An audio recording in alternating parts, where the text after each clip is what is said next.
ಅಳಿದು ದಿನ ದಿನ ಬೆಳಗ್ಗೆ, ಇರುಳಿರುಳು ಅಳಿದು ದಿನ ದಿನ ಬೆಳಗ್ಗೆ, ಸುತ್ತಮುತ್ತಲು ಮೇಲಕ್ಕೆ ಕೆಳಗೆ, ಗಾವುದ ಮುಂದೆ ಎಲೆ ತೆರೆದಿಕ್ಕುವ ಹೊತ್ತಿನ ಹೊರಗೆ ಹಕ್ಕಾರುತ್ತಿ. ಕರಿ ನರೆ ಬಣ್ಣದ ಪುಚ್ಛಗಳುಂಟು, ಬಿಳಿ ಹೊರೆ ಬಣ್ಣದ ಗರಿ ಉಂಟು, ಕೆಲ್ಲನ ಹೊಲ್ಲನ ಬಣ್ಣಗಳ ರೆಕ್ಕೆಗಳೆರಡು ಪಕ್ಕದಲ್ಲುಂಟು. ಹಕ್ಕಿ ಹಾರುತ್ತಿದೆ. ನೋಡಿದ್ರೆ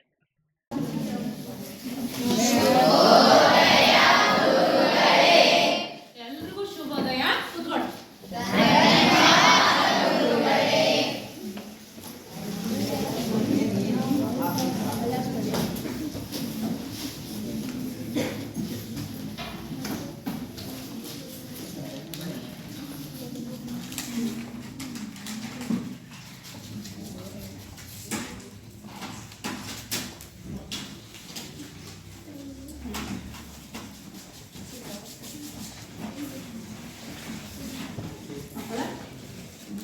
ಕಥೆ ಹೇಳ್ತೀನಿ ನಿಮಗ. ನಿಮ್ಮ ಥರನ ಅವಾಗ ಹಿಂದಿನ ಕಾಲದೊಳಗ ಈ ಗುರುಗಳು ಮತ್ತು ಶಿಷ್ಯರು ಒಂದೇ ಕಡೆಗೆ ಇರ್ತಾ ಇದ್ರು. ಅವರು ಒಂದ್ಸಲ ಒಂದು ಐತಿಹಾಸಿಕ ಸ್ಥಳವನ್ನ ನೋಡೋದಕ್ಕೆ ಅಂತ ಹೇಳಿ ಎಲ್ಲರೂ ಗುರುವಿನ ಜೊತೆಗೆ ವಿದ್ಯಾರ್ಥಿಗಳ ಗುಂಪು ಕೂಡ ಹೊರಟಿದ್ರು. ಹೋದಾಗ ಈಗಿನ ಹಾಗೆ ಅವಾಗೆಲ್ಲ ಯಾವುದೇ ರೀತಿಯಾದಂತಹ ವಾಹನಗಳ ವ್ಯವಸ್ಥೆ ಇರಲಿಲ್ಲ. ಕುದುರೆಗಳಲ್ಲಿ ಇಂಥ ಕುದುರೆ ಗಾಡಿಗಳನ್ನ ಟಾಂಗಾಗಳನ್ನ ಬಳಸ್ತಾ ಇದ್ರು ಅವಾಗ. ಹಿಂಗ ಹೋಗ್ತಾ ಇರುವಾಗ ದಾರಿ ಮಧ್ಯದಲ್ಲಿ ಸಂಜೆ ಆಗುತ್ತೆ, ಕತ್ತಲಾಗುತ್ತೆ. ಅವಾಗ ಶಿಕ್ಷಕರಾದವರು, ಗುರುಗಳಾದವರು ವಿದ್ಯಾರ್ಥಿಗಳನ್ನ ನಾವಿವತ್ತು ಇಲ್ಲೇ ತಂಗೋಣ ಅಂತ ಹೇಳಿ ಅಲ್ಲೇ ಒಂದು ಸಣ್ಣ ಗುಡಿಸಲಿರುತ್ತೆ. ಅವರ ಒಂದು ಸಹಾಯವನ್ನ ಪಡ್ಕೊಂಡು ಅಲ್ಲೇ ಅವರು ಎಲ್ಲರೂ ತಂಗ್ತಾರ. ಅಲ್ಲೇ ಒಂದು ಒಲೆ ಹಚ್ಚಿ ಅಡುಗೆ ಮಾಡ್ಕೊಂಡು ಊಟ ಮಾಡ್ತಾರ. ಇನ್ನೇನು ಮಲಗಬೇಕು ಅನ್ನುವಷ್ಟರಲ್ಲಿ ಒಂದು ಅಶರೀರವಾಣಿ ಆಗುತ್ತೆ. ಎಲ್ಲರೂ ಎದ್ದು ಇಟ್ಕೊಡ್ರಿ ಅಂತ ಹೇಳ್ತಾರೆ. ಅವಾಗ ಎಲ್ಲರೂ ಎದ್ದು ಇಟ್ಕೊಂತಾರ. ಎಲ್ಲರೂ ನಿಮಗೆ ಎಷ್ಟು ಬೇಕೋ ಅಷ್ಟು ಮಣ್ಣು ತುಂಬಿಕೊಡ್ರಿ ಅಂತ ಅಶರೀರವಾಣಿ ಆಗುತ್ತೆ. ಅವಾಗ ಎಲ್ಲರೂ ಅವ್ರು ಯಾರ್ಯಾರು ಎಷ್ಟೆಷ್ಟು ಮಣ್ಣು ಬೇಕೋ ಅಷ್ಟಷ್ಟು ಮಣ್ಣುಗಳನ್ನ ತುಂಬ್ಕೊಂತಾರ. ಈಗ ನಮ್ಮ ತೋಟದಂತವನು ಅವನು ಏನ ಒಂದು ಹೆಂಡತಿ ತಗೊಂತಾನ, ಮಣ್ಣಿನ ಹೆಂಡತಿ ತಗೊಂಡು ಒಂದು ಚೀಲ ಇಟ್ಕೊಂಡು ಕುತ್ಕೊಂತ. ನಮ್ಮ ಟೀಚರ್ ಹೇಳಾರ ತುಂಬ್ಕಣ ಅಂತಡಿ ಅಂತ ಹೇಳಿ, ನಮ್ಗೆ ಯಾರೋ ಒಂದು ಅಶರೀರವಾಣಿ ಆಗ್ತೈತಿ, ತುಂಬ್ಕಣ ಅಂತಡಿ ಅಂತ ಹೇಳಿ ತುಂಬ್ಕೊಂತಾನೆ. ಇನ್ನೊಬ್ಬನು ಒಂದು ಹೆಂಡತಿ ಮಣ್ಣು ತುಂಬ್ಕೊಂತ, ದೊಡ್ಡ 2-3 ತಗೊಂಡು ದೊಡ್ಡ ಚೀಲ ತುಂಬ್ಕೊಂಡು ಆ ಚೀಲದಲ್ಲಿ ತುಂಬಿಡ್ಕೊಂತಾನ. ಒಬ್ರು ಒಂದು ಬಗ್ಸಿ ತುಂಬ್ಕೊಂತಾರ. ಇನ್ನೊಬ್ರು ನಮ್ಮ ಹೇಮಂತ್ ಅಂತಾರು, ಏನೋ ಟೀಚರ್ ಹೇಳಾರ ನಾನು ಮಾಡ್ಬೇಕು, ಏನೋ ಒಂದು ಒಟ್ಟು ಮಾಡ್ಬೇಕು ಅಂತ ಹೇಳಿ ಜಸ್ಟ್ ಫಾರ್ ಶಾಂಪಲ್ ಅಂತ ಹೇಳಿ ಅಡಿಕೆ ಬೆಟ್ಟದಷ್ಟು ಜೇಬಲ್ಲಿ ಇಟ್ಕೊಂತಾನೆ. ಒಬ್ರು ಒಂದು ಬಕ್ಸಿಗೆ ಎಷ್ಟು ಬೇಕೋ ಅಷ್ಟೇ ಬಕ್ಸಿಯನ್ನು ಮಣ್ಣನ್ನ ತುಂಬ್ಕೊಂತಾರ. ತುಂಬ್ಕೊಂಡಿನ ಮತ್ತೆ ವಾಣಿ ಎಲ್ಲರೂ ನಿಮ್ಮ ಕೆಲಸದಲ್ಲಿ ತೊಡಗ್ರಿ ಇನ್ನು ಅಂತಂತಾರ. ಆಯ್ತು, ಎಲ್ಲರೂ ಮಲಗ್ಬಿಡ್ತಾರ. ಅಷ್ಟೊತ್ತಿಗೆ ಬೆಳಿಗ್ಗೆ ಎದ್ದು ನೋಡ್ತಾರ, ಆಶ್ಚರ್ಯ, ಎಲ್ಲರಿಗೂ ಆಶ್ಚರ್ಯ. ಎಷ್ಟೆಷ್ಟು ಮಣ್ಣಿತ್ತೋ ಎಲ್ಲವೂ ಚಿನ್ನವಾಗಿಬಿಟ್ಟೈತಿ. ಏನಾಗೈತಿ? ಚಿನ್ನ ಆಗ್ಬಿಟ್ಟೈತಿ. ಹೆಂಡಿ ಮಣ್ಣು ತುಂಬ್ಕೊಂಡವನಿಗೆ ಹೆಡಿ ಚಿನ್ನಾಗೈತಿ, ಹೆಂಡಿ ಮಣ್ಣು ತುಂಬ್ಕೊಂಡವನಿಗೆ ಹೆಂಡಿ ಚಿನ್ನಾಗೈತಿ. ಜಸ್ಟ್ ಫಾರ್ ಶಾಂಪಲ್ ಅಂತ ಇಟ್ಕೊಂಡವನಿಗೆ ಅಡಿಕೆ ಬೆಟ್ಟದಷ್ಟೇ ಚಿನ್ನ ಅಲ್ಲಿ ಸಿಕ್ಕತ್ತೆ. ಅವನು 2 ಕೈಲೇ ಬಾಯಿ ಹೊಡ್ಕಂತಾನ. ಯಾಕೆ ನಾನು ಒಂದು ಒಡ್ಡೊಡಗಿ ಮಣ್ಣು ತುಂಬ್ಕೊಂಬರ್ಲಿಲ್ಲ, ಸಾಯಂಕಾಲ ಆರಾಮ ಕುತ್ಕೊಂಡು ತಿನ್ನಕ್ ಬರ್ತಿತ್ತು ಅಂತ ಬಿದ್ದುಳ್ಳಾಡಿ ಅಳ್ತಾನ. ಆದ್ರೆ ಅದು ಸಾಧ್ಯ ಆಗುತ್ತಾ? ಅದನ್ನ ಯಾವ ಸಮಯದಲ್ಲಿ ಆ ಸಮಯವನ್ನ ಸದುಪಯೋಗ ಪಡಿಸ್ಕೊಂಡ್ರಿ, ಯಾವ್ಯಾವ ಕಾಲದಲ್ಲಿ ಏನ್ ಮಾಡ್ಬೇಕು ಅನ್ನೋದು ಮಾಡಿದ್ರೆ ಏನು ಅವನ ಅವನಿಗೆ ಒಳ್ಳೆಯದಾಗೇ ಆಗುತ್ತೆ. ಅದಕ್ಕೆ ಕಾಲ ಅನ್ನುವಂಥದ್ದು ಯಾರೂ ನಿಲ್ಲಂಗಿಲ್ಲ, ಅದೊಂದು ಸಮಯ. ಆ ಸಮಯದಲ್ಲಿ ಒಬ್ರು ಯಾರೋ ಹಿರಿಯರು ಹೇಳ್ತಾ ಇದ್ದಾರೆ, ಏನೋ ಒಂದು ದೈವವಾಣಿ ಆಗ್ತಾ ಇದೆ, ಅದಕ್ಕೆ ಭದ್ರಾಗಿ ನಡೆಯೋಣ ಅನ್ನೋ ಮನಸ್ಸಿದ್ದವರು ಹೇಳಿದ ಹಾಗೆ ಅವರು ಕೂಡ ನಡ್ಕೊಂಡಿದ್ದೇ ಆಗಿದ್ರ ಏನಕತಿ ಒಳ್ಳೇದು ಆಗೇ ಆಗುತ್ತ ಅಲ್ವಾ? ಒಳ್ಳೇದಾಗೇ ಆಗುತ್ತೆ. ಅದಕ್ಕೆ ಸಮಯ, ಕಾಲ, ಸಮಯ ಅನ್ನುವಂಥದ್ದು ಯಾರಿಗೂ ಕೂಡ ನಿಲ್ಲೋದಿಲ್ಲ, ಯಾರಿಗೂ ಕೂಡ ಸಮಯ ನಿಲ್ಲೋದಿಲ್ಲ. ಅದಕ್ಕೆ ಸಮಯ ಅನ್ನುವಂಥದ್ದು ಎಷ್ಟು ಮೌಲ್ಯಯುತವಾದಂಥದ್ದು. ಕಾಲದ ಕುರಿತಾಗಿನೇ ಬರೆದಂತಹ ಒಂದು ಪದ್ಯವನ್ನ ನಾವಿಂದು ನೋಡೋಣ. ಅದೇ ಪದ್ಯ 2, ಹಕ್ಕಿ ಹಾರುತ್ತಿದೆ ನೋಡಿದ್ದೀರಾ?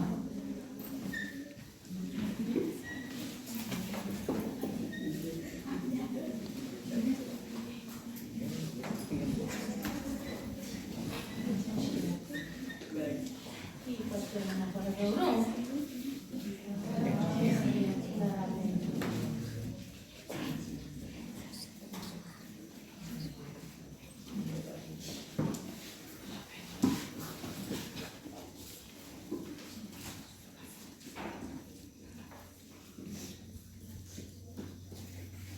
ಚರಣ ಸಾಹಿತ್ಯದಲ್ಲಿ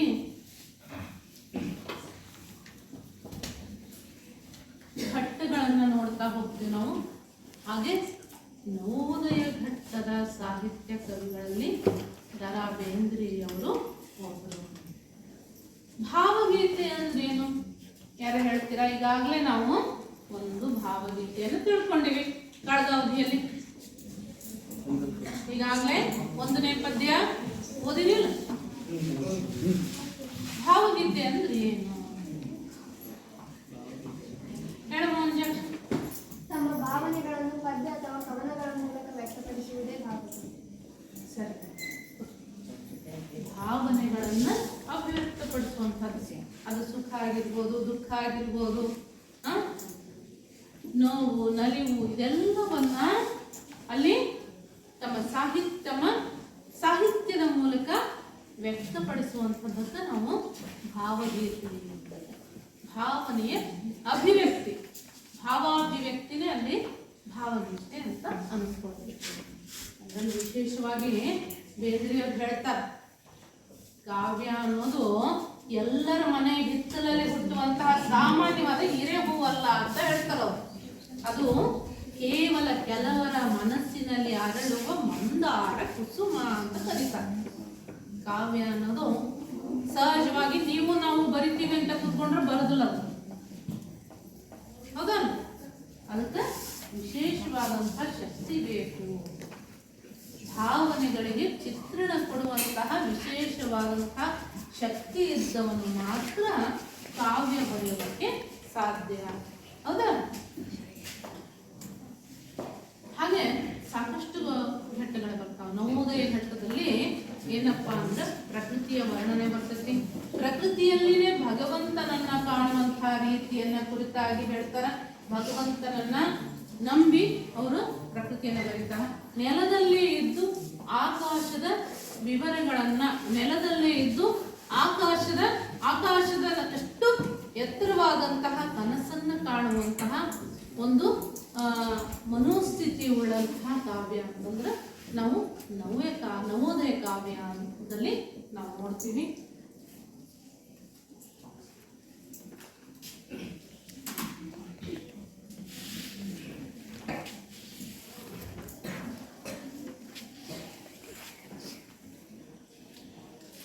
ಬೇಂದ್ರೆಯವರು ಔದುಂಬರ ಗಾಥೆ ಅಂತ ಹೇಳಿ ದ.ರಾ. ಬೇಂದ್ರೆಯವರ ಜೀವನ ಮಹಾಕಾವ್ಯ ಔದುಂಬರ ಗಾಥೆಯಲ್ಲಿ ಪುಸ್ತಕದಲ್ಲಿರುವಂತಹ ಭಾವಚಿತ್ರ ಬೇಂದ್ರೆಯವರು ನೋಡಿದ್ರಲ್ಲ.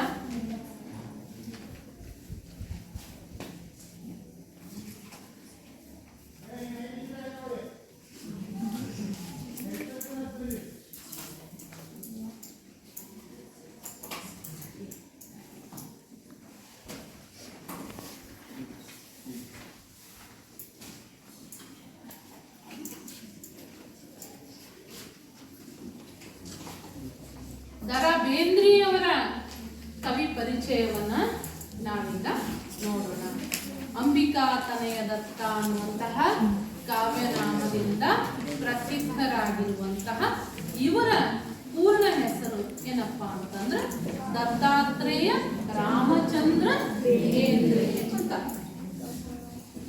ಸಾಮಾನ್ಯ ಶಕೆ 1896ರಲ್ಲಿ ಧಾರವಾಡದಲ್ಲಿ ನಿನ್ನೆದೆಯು ಕರಗಿರಲಿ ಅದರ ಸವಿಯನ್ನಷ್ಟೇ ಅಣಿಸು ನನಗೆ ಅಂತ ಹೇಳಿ ತನ್ನೆಷ್ಟೇ ದುಃಖ ನೋವು ಇದ್ರೂ ಕೂಡ ಅಲ್ಲಿ ಸಹೃದಯನಿಗೆ ಒಳ್ಳೆಯ ರೀತಿಯಾದಂತಹ ಅನುಭವವನ್ನು ಕೊಡುವಂತಹ ಕಾವ್ಯಗಳನ್ನ ರಚನೆ ಮಾಡುವಂಥ ಕವಿ ತಾನೆಷ್ಟೇ ಬದುಕಿನಲ್ಲಿ ನೋವುಗಳನ್ನು ಅನುಭವಿಸಿದ್ರು ಕೂಡ ಕಾವ್ಯದ ಮುಖಾಂತರ ಸಹೃದಯನಿಗೆ ಓದುಗರಿಗೆ ಆನಂದವನ್ನು ನೀಡುವಂತಹ ಒಂದು ಗುರಿ ಉದ್ದೇಶವನ್ನು ಇಟ್ಕೊಂಡೇ ಅವರು ಕಾವ್ಯವನ್ನು ಬರೀತಾರೆ. ಸಾಹಿತ್ಯದ ಉದ್ದೇಶ ಅಷ್ಟೇ ಆನಂದಾನುಭವ.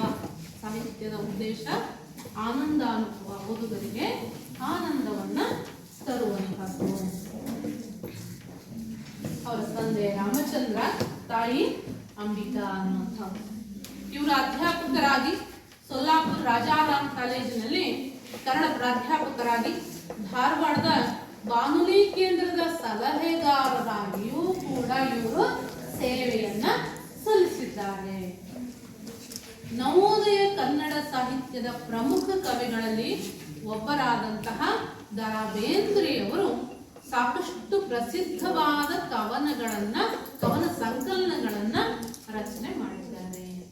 ಗರಿ, ಕೃಷ್ಣಕುಮಾರಿ, ಉಯ್ಯಾಲೆ, ಸಖಿಗೀತ, ನಾದಲೀಲೆ, ಮೇಘದೂತ, ಗಂಗಾವತರಣ, ಸೂರ್ಯಪಾನ, ನಗೆಯ ಹೊಗೆ ಅನ್ನುವಂತಹ ಸಾಕಷ್ಟು ಕೃತಿಗಳನ್ನ ರಚನೆ ಮಾಡಿದ್ದಾರೆ. ಸಾಹಿತ್ಯದ ವಿರಾಟ್ ಸ್ವರೂಪ ಅನ್ನುವಂಥದ್ದು ಇದು ಅವರು ಬರೆದಂತಹ ವಿಮರ್ಶಾ ಕೃತಿ. ಅವರ ವಿಮರ್ಶಾ ಕೃತಿ ಸಾಹಿತ್ಯದ ವಿರಾಟ್ ಸ್ವರೂಪ ಅನ್ನುವಂಥದ್ದು. ಸಾಹಿತ್ಯ ಮತ್ತು ವಿಮರ್ಶೆ, ವಿಚಾರ ಮಂಜರಿ, ಕಾವ್ಯೋದ್ಯೋಗ, ಸಾಹಿತ್ಯ ಸಂಶೋಧನೆ ಅನ್ನುವಂತಹ ಇತರೆ ವಿಮರ್ಶಾ ಕೃತಿಗಳನ್ನು ಕೂಡ ಅವರು ರಚನೆ ಮಾಡಿದ್ದಾರೆ. ಮತ್ತೆ ಶ್ರಾವಣ ಬಂತು, ಪ್ರತಿಬಿಂಬಗಳು, ನಾದಲೀಲೆ ಇದು ಕೂಡ ಅವರ ಕವನ ಸಂಕಲನಗಳಲ್ಲಿ ಒಂದಾಗಿವೆ. ಇವರ ಅರಳು ಮರಳು ಕವನ ಸಂಕಲನಕ್ಕೆ ಕೇಂದ್ರ ಸಾಹಿತ್ಯ ಅಕಾಡೆಮಿ ಪ್ರಶಸ್ತಿ ಲಭಿಸಿದೆ. ಯಾರ 60 ವರ್ಷಕ್ಕ ಅರಳು ಮರಳು ಅಂತ ಹೇಳಿ ಅಂದ್ರ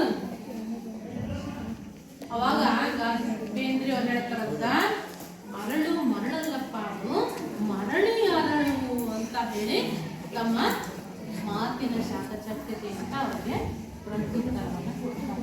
ಅವರು ತಮ್ಮ ಕಾವ್ಯಕ್ಕೆ ಅರಳು ಮರಳು ಅಂತ ಒಂದು ಕಲೆವನ್ನು ಕೊಟ್ಕೊಂಡು ಕವನಗಳನ್ನ ರಚನೆ ಮಾಡಿದ್ದಾರೆ. ಅವರ 4 ತಂತಿ ಎನ್ನುವಂತಹ ಕವನ ಸಂಕಲನಕ್ಕೆ ಜ್ಞಾನಪೀಠ ಪ್ರಶಸ್ತಿ ಲಭ್ಯ ಆಗುತ್ತೆ. ನೋಡಿ, ಮಾತಿನ ವೀಣೆ ಮೀಟಿದಾಗ ಭಾವದ ಬೆರಳು ಅಲ್ಲಿ ಸರಿಯಾಗಿ ಮೀಟಿದಾಗ ಆಗ ಹುಟ್ಟುವಂತಹ ಧ್ವನಿಯೇ ದೈವಿ ಪ್ರಕೃತಿ ಅನ್ನೋ ರೀತಿಯಲ್ಲಿ ಅವರು ಬರುವಂತಹ ಅಲ್ಲಿ ಜ್ಞಾನಪೀಠ ಪ್ರಶಸ್ತಿ ವಿಜೇತ 4 ತಂತಿ ಅನ್ನುವಂಥ ಕೃತಿ ಮೂಲಕ ನಾವು ತಿಳ್ಕೊಳ್ತೇವೆ. ಸಹೃದಯನಿಗೆ, ರಸಿಕರಿಗೆ ಆನಂದದ ಅರವಟ್ಟಿಗೆ ಅಂತಂದ್ರೆ ಕಾವ್ಯ ಅನ್ನುವಂಥದ್ದನ್ನ ನಾವು ಮರಿಬಾರದು.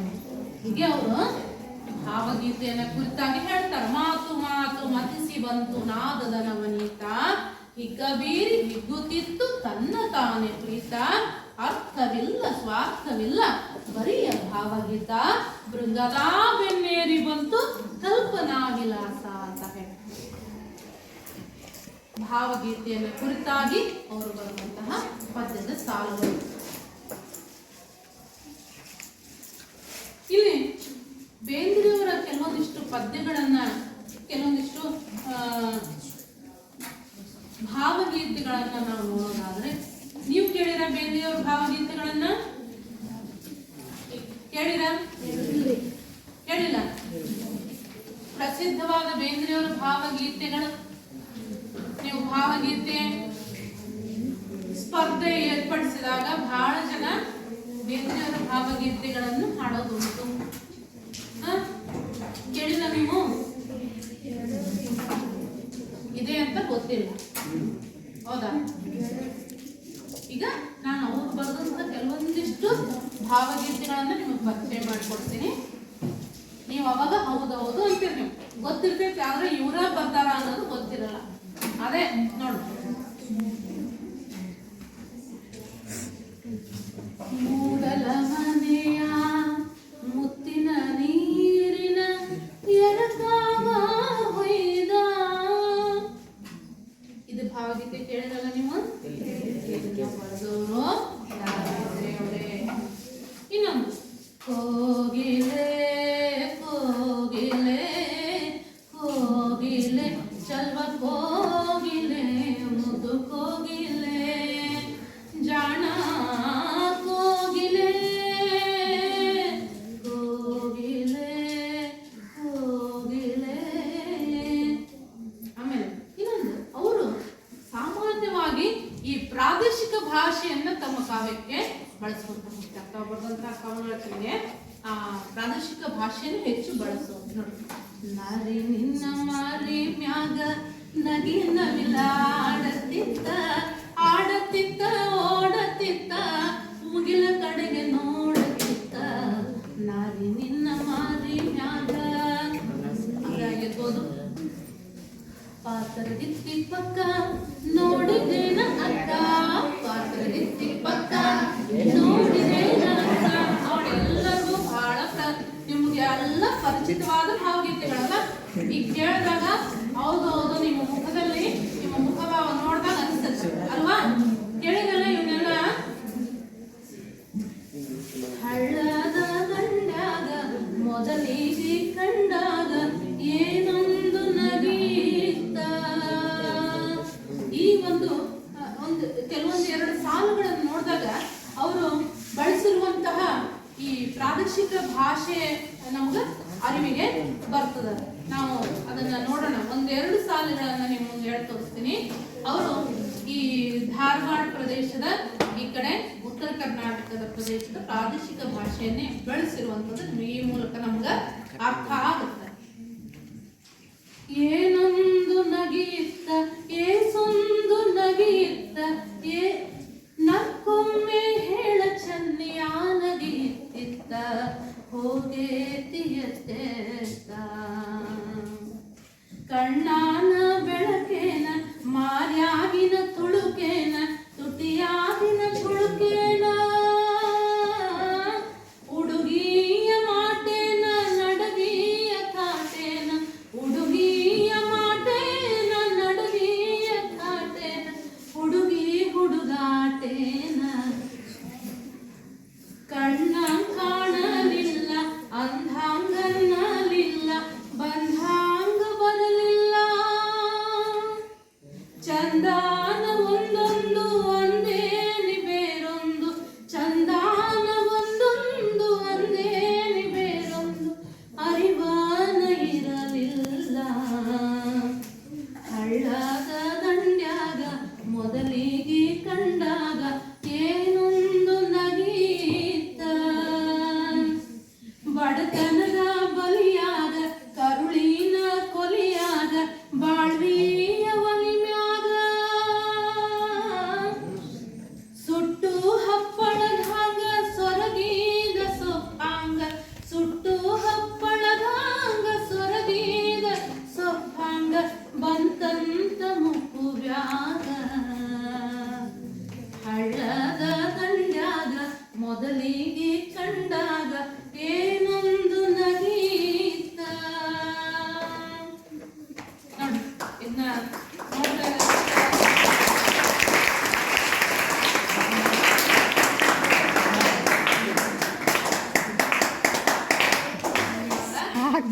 ಈ ತರ ಪ್ರಾದೇಶಿಕ ಪದಗಳನ್ನೇ ಹೆಚ್ಚಾಗಿ ಬಳಸಿಕೊಂಡು ಕಾವ್ಯ ರಚನೆ ಮಾಡಿದ್ರು. ಹಂಗಂತ ಹೇಳಿ ಅವರ ಪದ್ಯಗಳು ಅಷ್ಟು ಸುಲಭವಾಗಿ ಎಲ್ರಿಗೂ ಅರ್ಥ ಆಗುತ್ತೆ ಅಂತಲ್ಲ.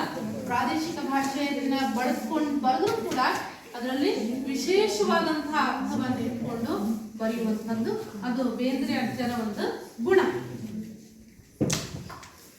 ನನ್ನ ಕೈಯ ಹಿಡಿದಾಕೆ ಅಳುಮುಂಗಿ ನಗುವೊಮ್ಮೆ ಅಂತ ಹೇಳಿ ಇವರು ಬೇಂದ್ರೆ ಮಾತ್ರ ಬೇಂದ್ರೆ ಆಗಕ್ಕೆ ಸಾಧ್ಯ ಅಂತ ಹೇಳಿ, ಅಂದ್ರೆ ಜೀವನದಲ್ಲಿ ಅಷ್ಟು ನೋವು, ಅಷ್ಟು ಕಷ್ಟ, ಅಷ್ಟು ದುಃಖವನ್ನ ನುಂಗಿದಂಥವ್ರು, ತಮ್ಮ ಎಷ್ಟೋ ಮಕ್ಕಳನ್ನ ಕಳ್ಕೊಂಡವರು, ತಮ್ಮ ಸಹೋದರರನ್ನ ಕಳ್ಕೊಂಡವರು.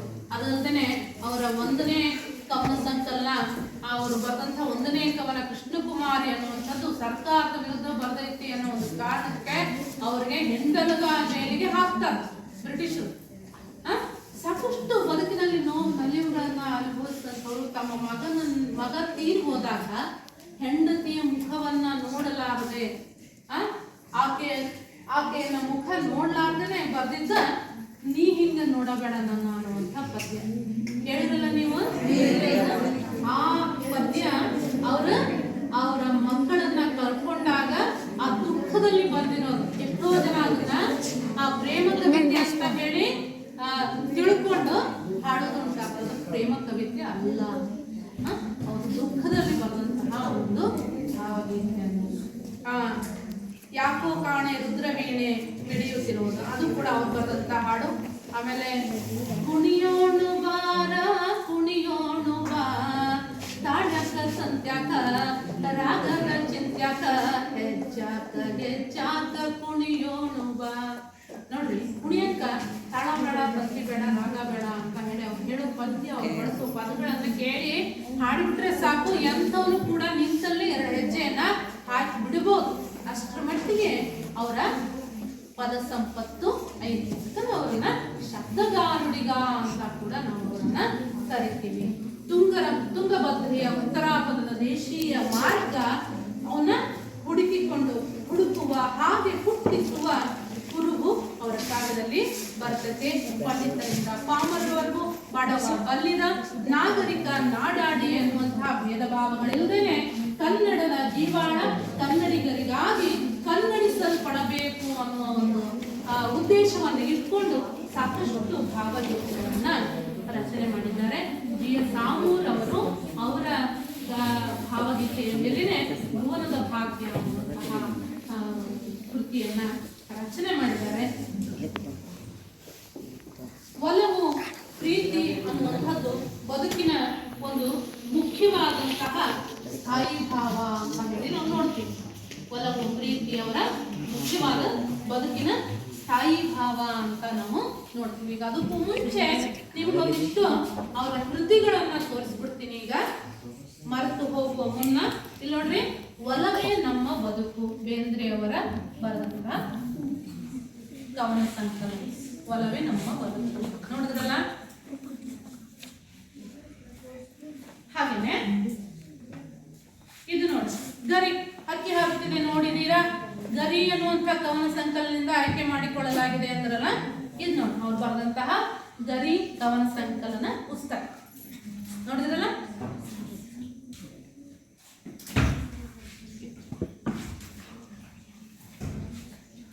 ಅವರ ಗಂಗಾವತರಣ ಪುಸ್ತಕ.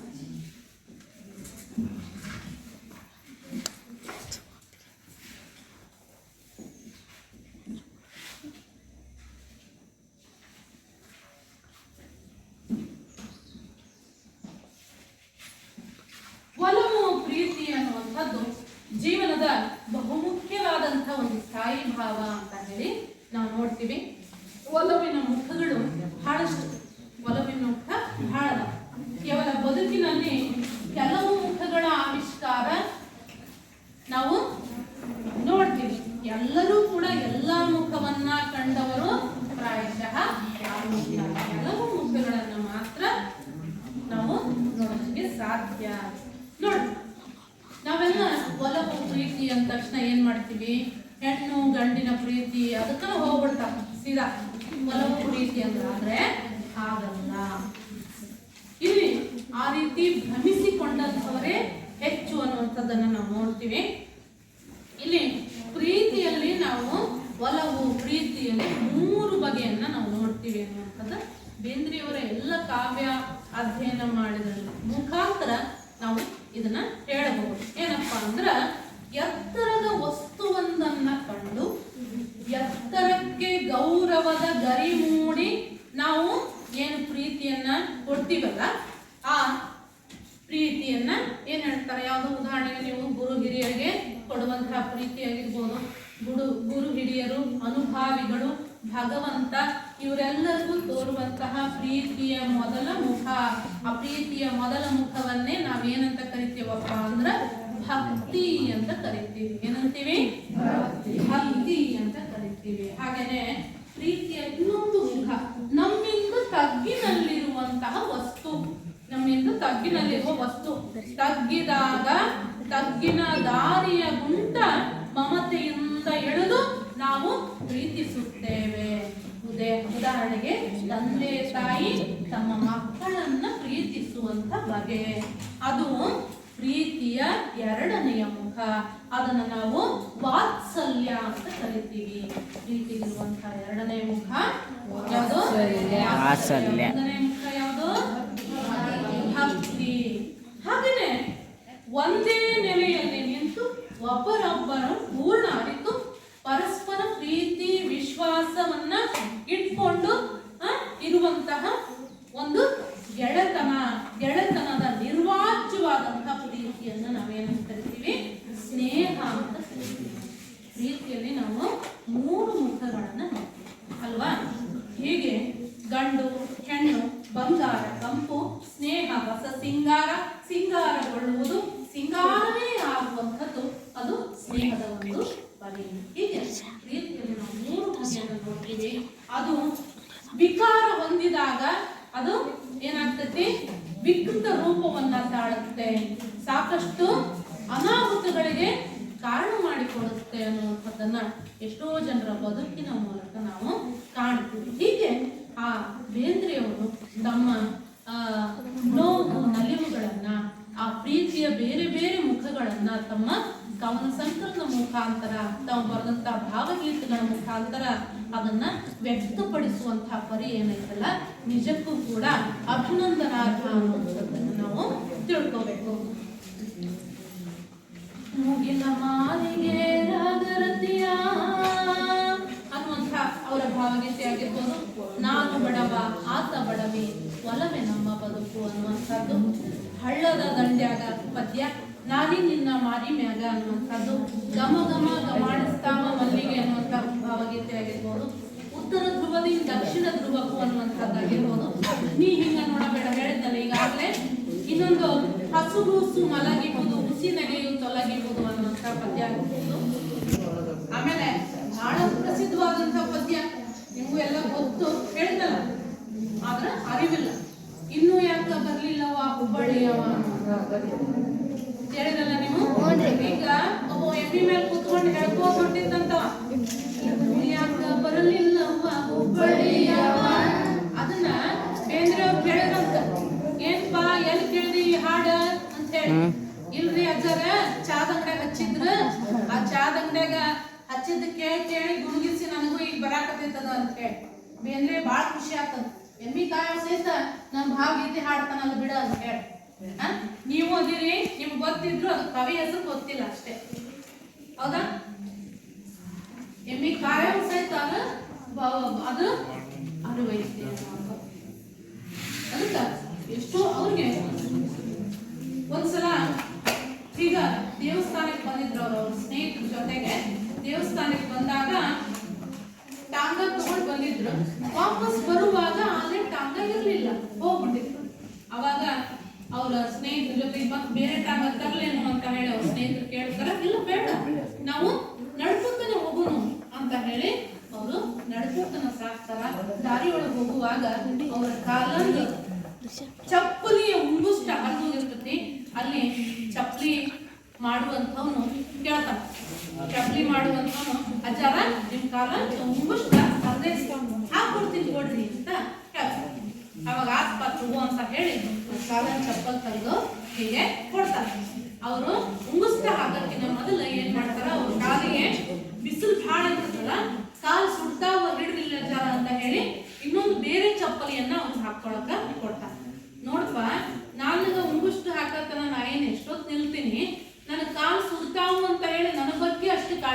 ತೋರಿಸ್ತೀರಿ, ನನ್ನ ಬಗ್ಗೆ ಅಷ್ಟು ಕಾಳಜಿ ತೋರ್ಸ, ನಿನ್ನ ಕಾಳಜಿನ ಮಾಡ್ಕೊಳ್ಳೋದಿಲ್ಲಲ್ಲೋ ನೀನು, ಎಂತ ಬಿಸಿಲಾಗ ಕುತ್ಕೊಂಡಿಯಲ್ಲೋ ಅಂತ ಹೇಳಿ ಅವ್ರ ಕೈಯಾಗ ಯಾವಾಗಲೂ ಛತ್ರಿ ಇರ್ತಿತ್ತಲ್ಲ, ಆ ಛತ್ರಿಯನ್ನು ಸ್ವಲ್ಪ ಮುಂದಕ್ಕೆ ಮಾಡಿ ಹಿಡಿತಾರ. ಮುಂದಕ್ಕೆ ಮಾಡಿಟ್ಟು ಹಿಡಿದು ನೋಡಪ್ಪ ನೀಂತ ಬಿಸಿಲೊಳಗ ನಿಂತ್ಕೊಂಡು ಕೆಲಸ ಮಾಡ್ತಿದ್ದಿ ಅಂತ ಹೇಳಿ ಅಂತ ಒಬ್ಬ ಆ ಚಪ್ಪಲಿ ಹೊಲೆಯವನ ಬಗ್ಗೂ ಕೂಡ ಅಪರಿಮಿತವಾದಂತಹ ಪ್ರೀತಿಯನ್ನು ತೋರಿಸಿದಂತಹ ವ್ಯಕ್ತಿ ದ.ರಾ ಬೇಂದ್ರೆಯವರು. ಕೊನೆಗೆ ಎಷ್ಟು ದುಡಿತೀಪ್ಪ, ದಿನಕ್ಕೆ ಎಷ್ಟು ದುಡಿತಿ ಅಂತಂದಾಗ 10 ರೂಪಾಯಿ ದುಡಿತೀನಿ ರೀ ಅಜ್ಜಾರ ದಿನಕ್ಕೆ ಅಂತ ಹೇಳ್ತಾರೆ.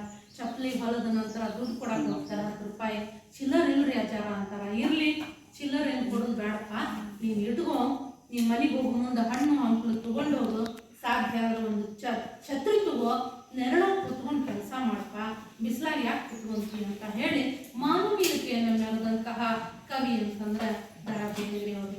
ಅವರ ಮನಸ್ಸು ಎಷ್ಟು ಮೃದುತ್ವ ಇತ್ತು, ಒಬ್ಬ ಚಪ್ಪಲಿ ಹೊಲಿಯೋನ ಬಗ್ಗೆ ಕೂಡ ಅವರ ಭಾವನೆ ಹೇಗಿತ್ತು ಅನ್ನುವಂಥದ್ದನ್ನು ನಾವು ಈ ಒಂದು ಕಥೆಯ ಮೂಲಕ ತಿಳ್ಕೋಬಹುದು ಅಲ್ವಾ.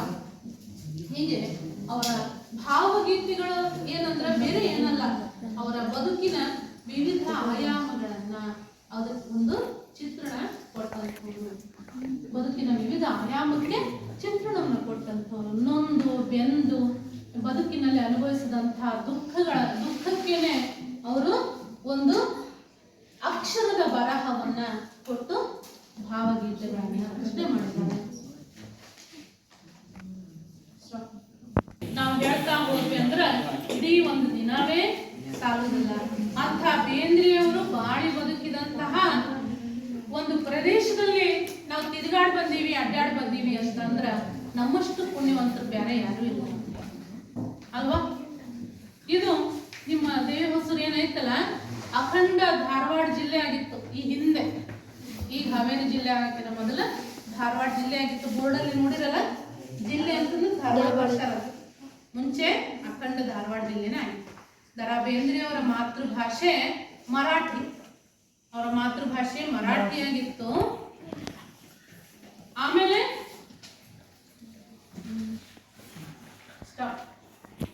ಬೇಂದ್ರೆಯವರ ಮಾತೃಭಾಷೆ ಮರಾಠಿ ಆಗಿತ್ತು, ಆದ್ರೆ ಅವರಿಗೆ ಕನ್ನಡ ಮೇಲಿನ ಅಪಾರವಾದಂತಹ ಪ್ರೀತಿ ಅವರು ಕನ್ನಡ ಸಾಹಿತ್ಯದಲ್ಲಿ ಕೃಷಿ ಮಾಡುವ ಹಾಗೆ ಮಾಡಿತು. ದ.ರಾ ಬೇಂದ್ರೆ ಅವರ ಗರಿ ಕವನ ಸಂಕಲನದಿಂದ ಹಕ್ಕಿ ಹಾರುತ್ತಿದೆ ನೋಡಿದಿರಾ ಅನ್ನುವಂತಹ ಈ ಒಂದು ಕವಿತೆಯನ್ನ ಆಯ್ಕೆ ಮಾಡಿಕೊಳ್ಳಲಾಗಿದೆ. ಈ ಪದ್ಯವನ್ನ ಹೇಗೆ ಹಾಡೋದು, ಮಾದರಿಯಾಗಿ ಯಾವ ರೀತಿ ಹಾಡೋದು ಅನ್ನೋದನ್ನ ನಾವೀಗ ನೋಡೋಣ. ನೀವು ನಿಮ್ಮ ಪುಸ್ತಕದಲ್ಲಿ ಆಯಾ ಸಾಲುಗಳನ್ನ ಗಮನಿಸ್ತಾ ಹೋಗ್ರಿ.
ಎಂದಿನ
ನೀವು ಕವಿ ಪರಿಚಯವನ್ನ ಇಷ್ಟರ ಮಟ್ಟಿಗೆ ಅರ್ಥ ಮಾಡ್ಕೊಂಡ್ರಿ ಅನ್ನೋದಕ್ಕೆ ಕೆಲವೊಂದಿಷ್ಟು ಪ್ರಶ್ನೆಗಳನ್ನ ಕೇಳ್ತೀನಿ.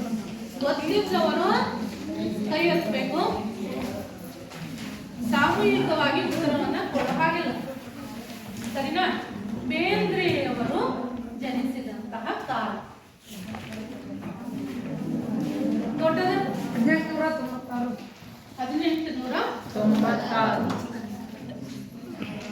ಸರಿಯಾದ ಉತ್ತರ.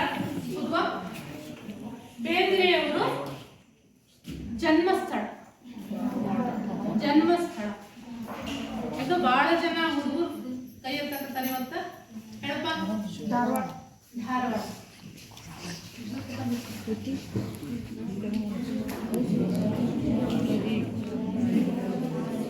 ಮೂಲತಃ ಮಹಾರಾಷ್ಟ್ರದಲ್ಲಿ ಇದ್ದವರು ನಂತರದಲ್ಲಿ ಗದಗಲ್ಲಿ ಬಂದು ಶಿಕ್ಷಕ ವೃತ್ತಿಯನ್ನ ಮುಗಿಸ್ತಾರ. ಆಮೇಲೆ ಅವರ ಕನಸಿನ ಊರಾದಂತಹ ವಿದ್ಯಾನಗರಿ ಧಾರವಾಡದಲ್ಲಿ ಬದುಕಿನ ಬಹಳಷ್ಟು ದಿನಗಳನ್ನ ಅಲ್ಲೇ ಅವರು ಕಳೀತಾರೆ. ಹಾಗಾದ್ರೆ ಅವರು ಬರೆದಂತಹ ಕೃತಿಗಳು ನೋಡಿದ್ರಲ್ಲ ನೀವು, ಅವರು ಬರೆದಂತಹ ಕೃತಿಗಳು ಯಾರು ಹೇಳ್ತೀನಿ? ಹೇಳ್ಕೊ ಶ್ರವಣ. ಗರಿ ಕೃಷ್ಣಕುಮಾರಿ. ಸರಿ ಗರಿ ಕೃಷ್ಣಕುಮಾರಿ. ಉಯ್ಯಾಲೆ. ಸಖಿ ಗೀತೆ. ಸಖಿ ಗೀತ. ನಾದಲೀಲೆ. ಮೇಘದೂತ.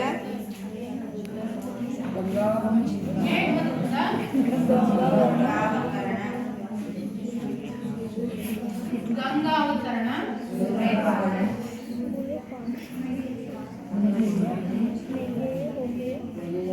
ಸೂರ್ಯಪಾನ. ನಗೆಯ ಬಗೆ.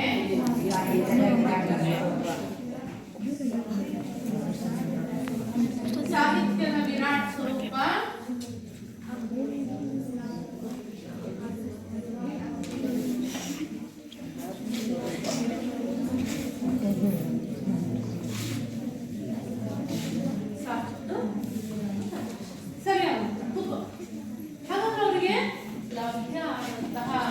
ಅವರನ್ನ ಅರಸಿ ಬಂದಂತಹ ಪ್ರಶಸ್ತಿಗಳು ಯಾವುವು?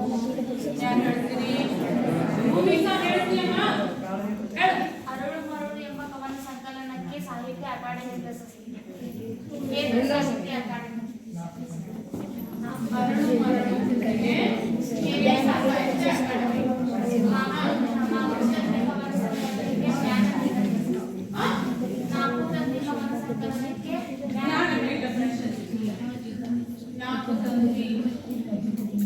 ಏನಿದು ನಾಲ್ಕು ತಂತಿ ಗೊತ್ತಾ ನಿಮಗೆ?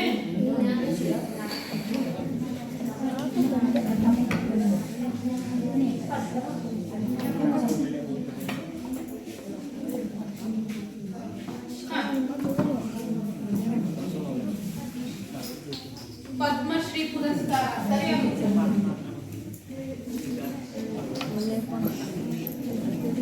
ಪದ್ಮಶ್ರೀ ಪುರಸ್ಕಾರ ಜೊತೆಗೆ ಶಿವಮೊಗ್ಗದಲ್ಲಿ ಸಮಾವೇಶವಾದಂತಹ 27ನೇ ಕನ್ನಡ ಸಾಹಿತ್ಯ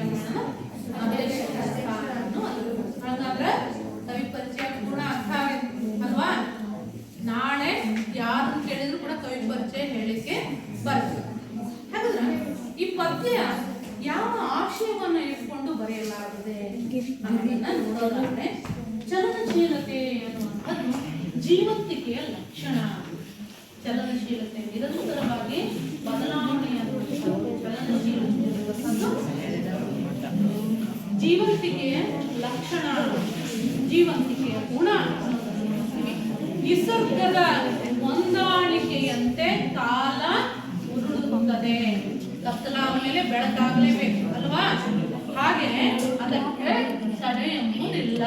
ಯಾರು ಕೂಡ ತಡೆಯಕ್ಕೆ ಸಾಧ್ಯ, ಕಾಲವನ್ನ ಯಾರು ಕೂಡ ತಡೆಯಕ್ಕೆ ಸಾಧ್ಯ ಇಲ್ಲ. ಎಂಥ ಪ್ರಭಾವಶಾಲಿ ವ್ಯಕ್ತಿ ಅಂದ್ರೂ ಕೂಡ ನಿಸರ್ಗದತ್ತವಾದ ಕಾಲಚಕ್ರದ ಎದುರಿನಲ್ಲಿ ತಲೆಬಾಗಲೇಬೇಕು. ಯಾರಿಗೂ ತಲೆಬಾಗದೆ ಇರುವಂತಹ ಪ್ರಭಾವಶಾಲಿ ವ್ಯಕ್ತಿಯು ಕೂಡ ಕಾಲದ ಎದುರಿಗೆ ತಲೆಬಾಗಲೇಬೇಕು, ಅದಕ್ಕೆ ಹೊಂದಿಕೊಳ್ಳಲೇಬೇಕು. ಆಯಾ ಕಾಲದಲ್ಲಿ ನಡೆದಂತಹ ಪ್ರತಿಯೊಂದು ಘಟನೆಯೂ ಕಾಲ ಉರುಳಿದಂತೆ ಅದು ಇತಿಹಾಸವಾಗುತ್ತಾ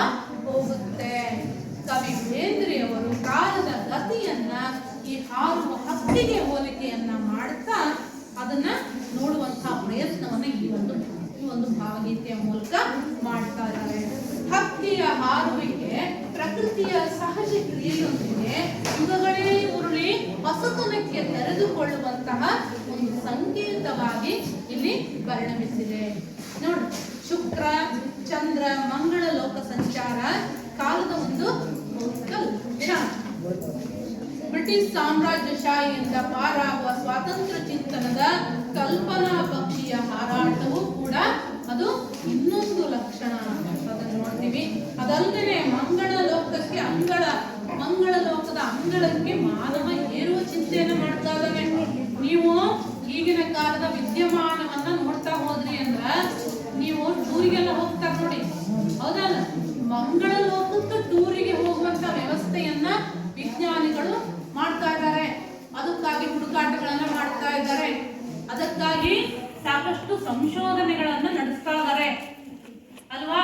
ಜಗತ್ತು ಎಷ್ಟು ಚಿಕ್ಕದಾಗ್ತಾ ಇದೆ ಅನ್ನೋದನ್ನ ನಾವು ಇದ್ರ ಮೂಲಕ ತಿಳ್ಕೋಬಹುದು. ಮಂಗಳ ಲೋಕದ ಅಂಗಳಕ್ಕೆ ಮಾನವ ಏರುವ ಸೂಚನೆಯನ್ನು ಸಾರಿದಂತ ಗಮನ ಇದಾಗಿದೆ ಅನ್ನೋ ಗಮನ ಆಗಿನ ಕಾಲದಲ್ಲೇ ಬೇಂದ್ರೆಯವರು ತಮ್ಮ ಪದ್ಯದ ಮೂಲಕ ಅದನ್ನ ಬಿತ್ತರಿಸುವಂತಹ ಕೆಲಸವನ್ನ ಮಾಡಿದ್ದಾರೆ. ಕಾಲದ ಪಕ್ಷಿ ಹೊಡೆತಕ್ಕೆ ಮಾನವ ಪ್ರಪಂಚದಲ್ಲಾಗುವ ವೈಚಿತ್ರ್ಯದ ವಿಸ್ಮಯದಲ್ಲಿ ಒಂದು ಉದ್ಗಾರವಿದು ಇಂಥ ಭಾವಗೀತೆಯನ್ನ ಪರಿಚಯ ಮಾಡುವುದೇ ಇದರ ಒಂದು ಆಶಯ ಆಗಿರ್ಬೋದು. ಬೆಳಿಗ್ಗೆ, ಮಧ್ಯಾಹ್ನ, ಸಂಜೆ ಆಗಿರ್ಬೋದು, ಹಗಲು, ರಾತ್ರಿ ಆಗಿರ್ಬೋದು, ಜೊತೆಗೆ ಚಳಿಗಾಲ, ಬೇಸಿಗೆ ಕಾಲ, ಮಳೆಗಾಲ ಆಗಿರ್ಬೋದು. ಈ ಯಾವ ಕಾಲಗಳನ್ನು ಕೂಡ ನಾವು ತಡೆಯೋದಕ್ಕೆ ಸಾಧ್ಯ ಇಲ್ಲ. ಕಾಲದ ಮುಂದೆ ಎಲ್ಲರೂ ಕೂಡ ತಲೆಬಾಗಲೇಬೇಕು ಅನ್ನುವಂಥದ್ದು ಈ ಪದ್ಯದ ಮೂಲಕ ತಿಳಿಯಲಾಗುತ್ತೆ.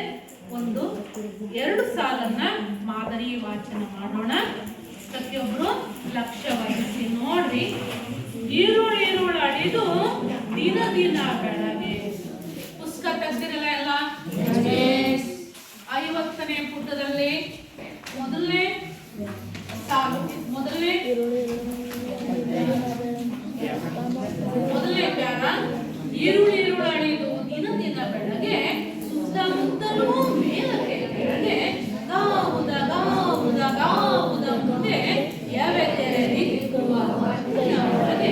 ಹಕ್ಕಿ ಹಾರುತ್ತಿದೆ. ನೀವು ಓದುವಂತಂದಾಗ ಓದುವಂತ. ಈಗ ನಾನು ಓದ್ತಾ ಇದ್ದೀನಿ, ನೀವು ಕೇಳಬೇಕಷ್ಟೇ. ಆಮೇಲೆ ನೀವು ಓದುವಂತ ಮಾದರಿ ವಾಚನ ನೀವು ನನ್ನ ಹಾಗೆ ಮಾಡಬೇಕು, ಆಯ್ತಾ? ಹಕ್ಕಿ ಹಾರುತ್ತಿದೆ ನೋಡಿದ್ದೀರ.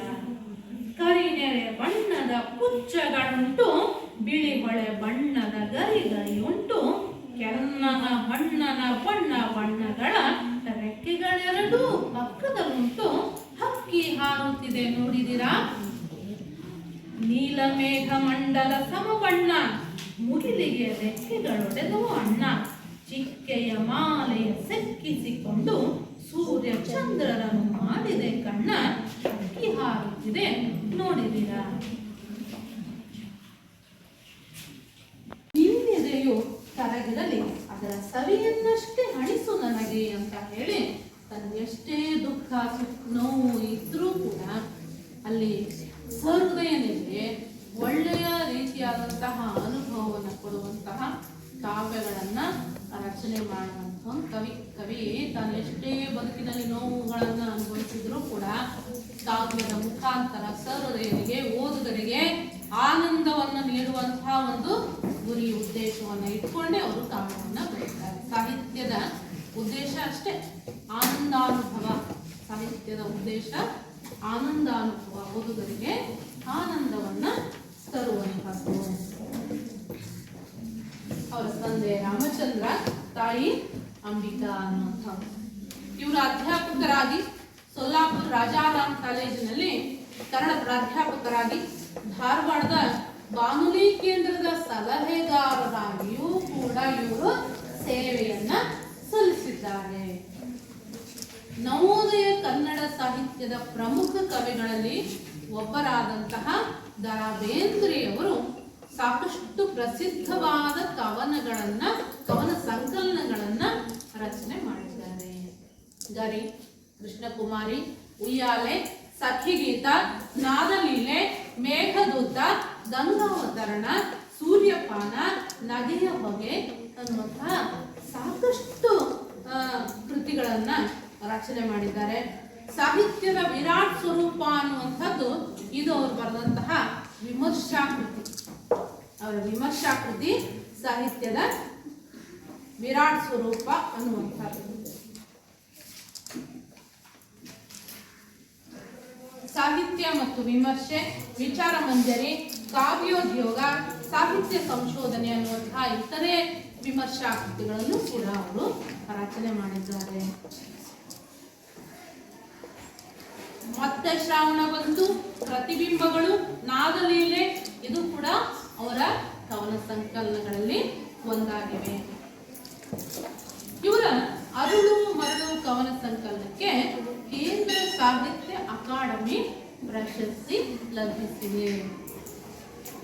ಯಾರ 60 ವರ್ಷಕ್ಕ ಅರಳು ಮರಳು ಅಂತ ಹೇಳಿ ಅಂದ್ರಂತ.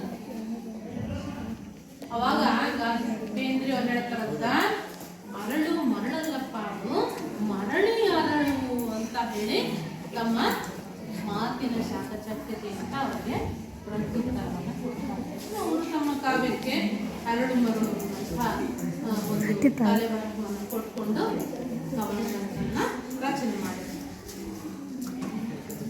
ಅವರ 4 ತಂತಿ ಎನ್ನುವಂತಹ ಕವನ ಸಂಕಲನಕ್ಕೆ ಜ್ಞಾನಪೀಠ ಪ್ರಶಸ್ತಿ ಲಭ್ಯ ಆಗಿದೆ. ನೋಡಿ, ಮಾತಿನ ವೀಣೆ ಮೀಟಿದಾಗ ಭಾವದ ಬೆರಳು ಅಲ್ಲಿ ಸರಿಯಾಗಿ ಮೀಟಿದಾಗ ಆಗ ಹುಟ್ಟುವಂತಹ ಧ್ವನಿಯೇ ದೈವಿ ಪ್ರಕೃತಿ ಅನ್ನೋ ರೀತಿಯಲ್ಲಿ ಅವರು ಬರುವಂತಹ ಅಲ್ಲಿ ಜ್ಞಾನಪೀಠ ಪ್ರಶಸ್ತಿ ವಿಜೇತ 4 ತಂತಿ ಅನ್ನುವಂತಹ ಕೃತಿ ಮೂಲಕ ನಾವು ತಿಳ್ಕೊಳ್ತೇವೆ. ಸಹೃದಯರಿಗೆ, ರಸಿಕರಿಗೆ ಆನಂದದ ಅರವಟ್ಟಿಗೆ ಅಂತಂದ್ರೆ ಕಾವ್ಯ ಅನ್ನುವಂಥದ್ದನ್ನ ನಾವು ಮರಿಬಾರದು. ಹೀಗೆ ಅವರು ಭಾವಗೀತೆಯನ್ನ ಕುರಿತಾಗಿ ಹೇಳ್ತಾರೆ. ಮಾತು ಮಾತು ಮತಿಸಿ ಬಂತು ನಾದದ ನವನೀತ, ಹಿಗ್ಗಬೀರಿ ಹಿಗ್ಗುತ್ತಿತ್ತು ತನ್ನ ತಾನೇ ಪ್ರೀತ, ಅರ್ಥವಿಲ್ಲ ಸ್ವಾರ್ಥವಿಲ್ಲ ಬರಿಯ ಭಾವಗೀತ, ಮೃಗದ ಬೆನ್ನೇರಿ ಬಂತು ಕಲ್ಪನಾ ವಿಲಾಸ ಅಂತ ಹೇಳಿ ಭಾವಗೀತೆಯನ್ನು ಕುರಿತಾಗಿ ಅವರು ಬರುವಂತಹ ಪದ್ಯದ ಸಾಲುಗಳು. ಇಲ್ಲಿ ಬೇಂದ್ರೆಯವರ ಕೆಲವೊಂದಿಷ್ಟು ಪದ್ಯಗಳನ್ನ, ಕೆಲವೊಂದಿಷ್ಟು ಭಾವಗೀತೆಗಳನ್ನ ನಾವು ನೋಡೋದಾದ್ರೆ, ನೀವು ಕೇಳಿರ ಬೇಂದ್ರೆಯವರ ಭಾವಗೀತೆಗಳನ್ನ? ಕೇಳಿಲ್ಲ? ಪ್ರಸಿದ್ಧವಾದ ಬೇಂದ್ರೆಯವರ ಭಾವಗೀತೆಗಳು, ನೀವು ಭಾವಗೀತೆ ಸ್ಪರ್ಧೆ ಏರ್ಪಡಿಸಿದಾಗ ಬಹಳ ಜನ ಬೇಂದ್ರೆಯವರ ಭಾವಗೀತೆಗಳನ್ನು ಹಾಡೋದುಂಟು. ಕೇಳಿಲ್ಲ ನೀವು? ಇದೆ ಅಂತ ಗೊತ್ತಿಲ್ಲ, ಹೌದಾ? ಈಗ ನಾನು ಅವ್ರು ಬರೆದಂತ ಕೆಲವೊಂದಿಷ್ಟು ಭಾವಗೀತೆಗಳನ್ನ ನಿಮಗೆ ಪರಿಚಯ ಮಾಡಿಕೊಡ್ತೀನಿ. ನೀವು ಅವಾಗ ಹೌದು ಹೌದು ಅಂತೀರಿ. ನೀವು ಗೊತ್ತಿರ್ತೈತಿ, ಆದ್ರೆ ಇವರ ಬರ್ತಾರ ಅನ್ನೋದು ಗೊತ್ತಿರಲ್ಲ. ಅದೇ ನೋಡು, ಮೂಡಲ ಮನೆಯ ಮುತ್ತಿನ ನೀರಿನ ಎರಕಾವ ಹೊಯ್ದ. ಇದು ಭಾವಗೀತೆ ಕೇಳಿರಲ್ಲ ನೀವು? ಬರೆದವರು ಇನ್ನೊಂದು, ಕೋಗಿಲೆ ಕೋಗಿಲೆ ಕೋಗಿಲೆ ಚಲ್ವ ಕೋಗಿಲೆ ಮುದು ಕೋಗಿಲೆ ಜಾಣ ಕೋಗಿಲೆ ಕೋಗಿಲೆ ಕೋಗಿಲೆ. ಆಮೇಲೆ ಇನ್ನೊಂದು, ಅವರು ಸಾಮಾನ್ಯವಾಗಿ ಈ ಪ್ರಾದೇಶಿಕ ಭಾಷೆಯನ್ನ ತಮ್ಮ ಕಾವ್ಯಕ್ಕೆ ಬಳಸ್ಕೊಳ್ತಾರೆ.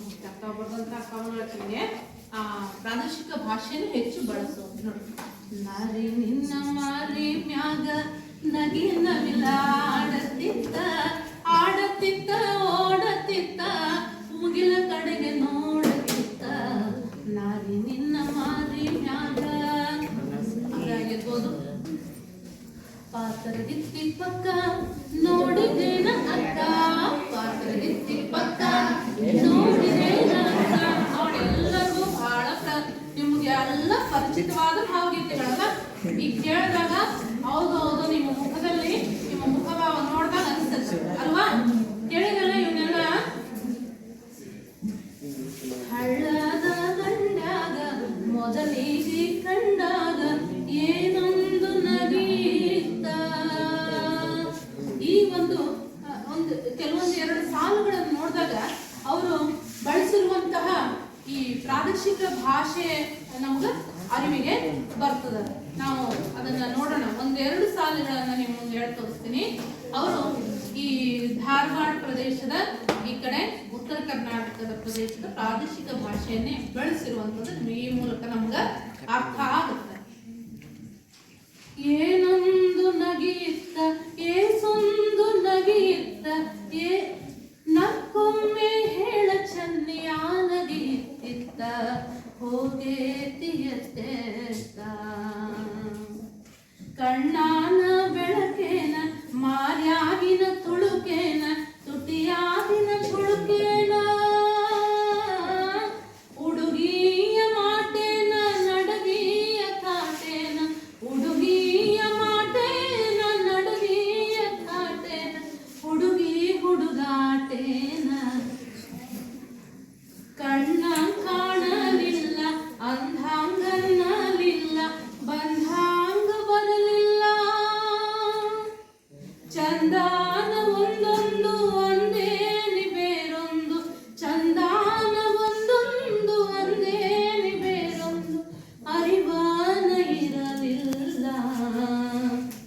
ಹಳ್ಳದ ದಂಡ್ಯಾಗ ಮೊದಲಿಗೆ ಕಂಡಾಗ ಏನೊಂದು ನಗೀತ ಬಡತನದ ಬಲಿಯಾಗ ಕರುಳಿನ ಕೊಲಿಯಾಗ ಬಾಳ್ವಿಯ ಒಲಿಮ್ಯಾಗ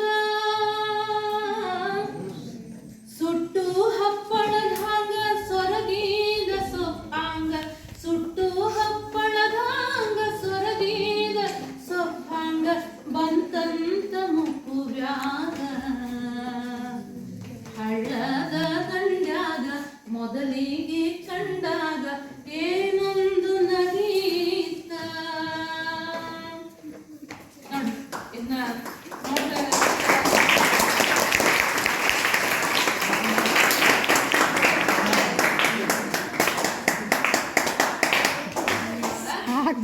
ಈ ತರ ಪ್ರಾದೇಶಿಕ ಪದಗಳನ್ನೇ ಹೆಚ್ಚಾಗಿ ಬಳಸಿಕೊಂಡು ಕಾವ್ಯ ರಚನೆ ಮಾಡಿದ್ರು. ಹಂಗಂತ ಹೇಳಿ ಅವರ ಪದ್ಯಗಳು ಅಷ್ಟು ಸುಲಭವಾಗಿ ಎಲ್ರಿಗೂ ಅರ್ಥ ಆಗುತ್ತೆ ಅಂತಲ್ಲ.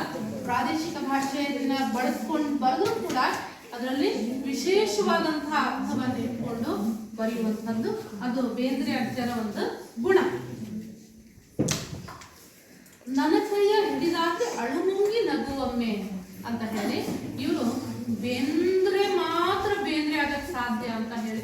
ಅಂದ್ರೆ ಜೀವನದಲ್ಲಿ ಅಷ್ಟು ನೋವು ಅಷ್ಟು ಕಷ್ಟ ಅಷ್ಟು ದುಃಖವನ್ನ ನುಂಗಿದಂಥವ್ರು, ತಮ್ಮ ಎಷ್ಟೋ ಮಕ್ಕಳನ್ನ ಕಳ್ಕೊಂಡವ್ರು, ತಮ್ಮ ಸಹೋದರರನ್ನ ಕಳ್ಕೊಂಡವ್ರು.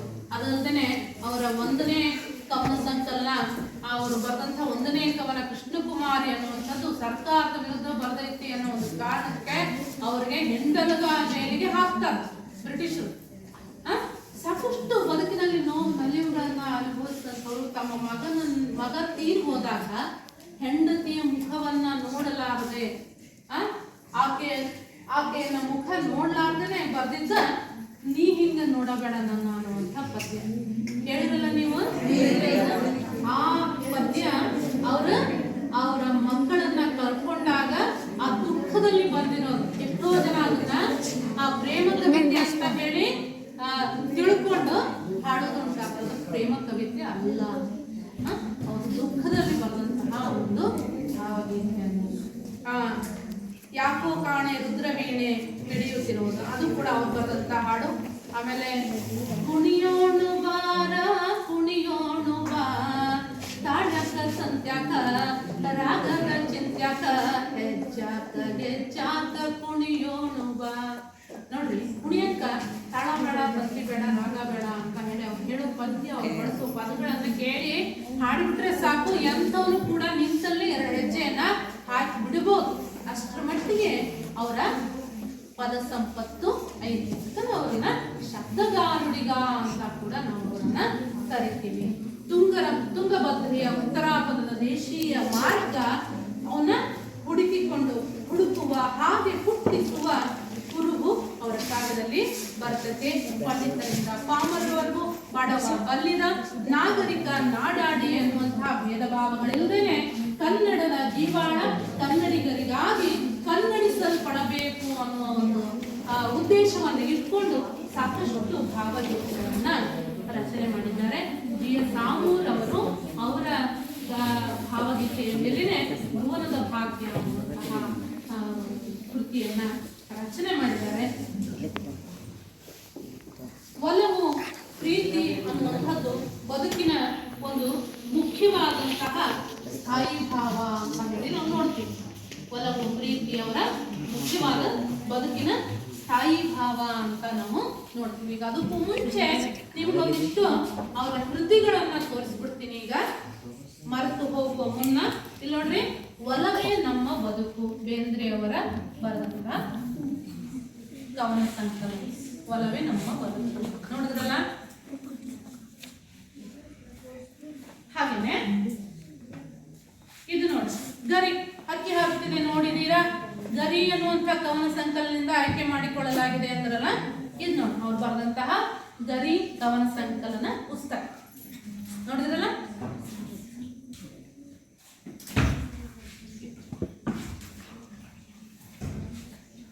ಅವರ ಗಂಗಾವತರಣ ಪುಸ್ತಕ.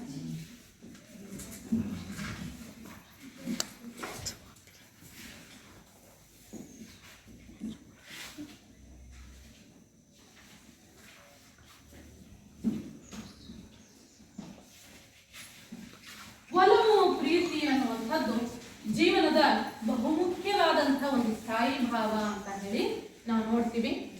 ಒಲವಿನ ಮುಖಗಳು ಬಹಳಷ್ಟು. ಒಲವಿನ ಮುಖ ಬಹಳ. ಕೇವಲ ಬದುಕಿನಲ್ಲಿ ಕೆಲವು ಮುಖಗಳ ಆವಿಷ್ಕಾರ ನಾವು ನೋಡ್ತೀವಿ. ಎಲ್ಲರೂ ಕೂಡ ಎಲ್ಲ ಮುಖವನ್ನ ಕಂಡವರು ಪ್ರಾಯಶಃ ಯಾರು ಇಲ್ಲ. ಕೆಲವು ಮುಖಗಳನ್ನ ಮಾತ್ರ ನಾವು ನೋಡೋದಕ್ಕೆ ಸಾಧ್ಯ. ನೋಡಿ, ನಾವೆಲ್ಲ ಒಲವು ಪ್ರೀತಿ ಅಂದ ತಕ್ಷಣ ಏನ್ ಮಾಡ್ತೀವಿ? ಹೆಣ್ಣು ಗಂಡಿನ ಪ್ರೀತಿ ಅದಕ್ಕ ಹೋಗ್ಬಿಡ್ತಾವ ಸೀದಾ ಒಲವು ಪ್ರೀತಿ ಅಂದ್ರೆ. ಆದ್ರೆ ಹಾಗಲ್ಲ. ಇಲ್ಲಿ ಆ ರೀತಿ ಭ್ರಮಿಸಿಕೊಂಡಂಥವರೇ ಹೆಚ್ಚು ಅನ್ನುವಂಥದ್ದನ್ನ ನಾವು ನೋಡ್ತೀವಿ. ಇಲ್ಲಿ ಪ್ರೀತಿಯಲ್ಲಿ ನಾವು ಒಲವು ಪ್ರೀತಿಯಲ್ಲಿ 3 ಬಗೆಯನ್ನ ನಾವು ನೋಡ್ತೀವಿ ಅನ್ನುವಂಥದ್ದು ಬೇಂದ್ರೆಯವರ ಎಲ್ಲ ಕಾವ್ಯ ಅಧ್ಯಯನ ಮಾಡಿದ ಮುಖಾಂತರ ನಾವು ಇದನ್ನ ಹೇಳಬಹುದು. ಏನಪ್ಪಾ ಅಂದ್ರ, ಎತ್ತರದ ವಸ್ತುವೊಂದನ್ನ ಕಂಡು ಎತ್ತರಕ್ಕೆ ಗೌರವದ ಗರಿ ಮೂಡಿ ನಾವು ಏನು ಪ್ರೀತಿಯನ್ನ ಕೊಡ್ತೀವಲ್ಲ, ಆ ಪ್ರೀತಿಯನ್ನ ಏನ್ ಹೇಳ್ತಾರೆ? ಯಾವುದೋ ಉದಾಹರಣೆಗೆ ನೀವು ಗುರು ಹಿರಿಯರಿಗೆ ಕೊಡುವಂತಹ ಪ್ರೀತಿ ಆಗಿರ್ಬೋದು. ಗುರು ಹಿರಿಯರು, ಅನುಭಾವಿಗಳು, ಭಗವಂತ ಇವರೆಲ್ಲರಿಗೂ ತೋರುವಂತಹ ಪ್ರೀತಿಯ ಮೊದಲ ಮುಖ.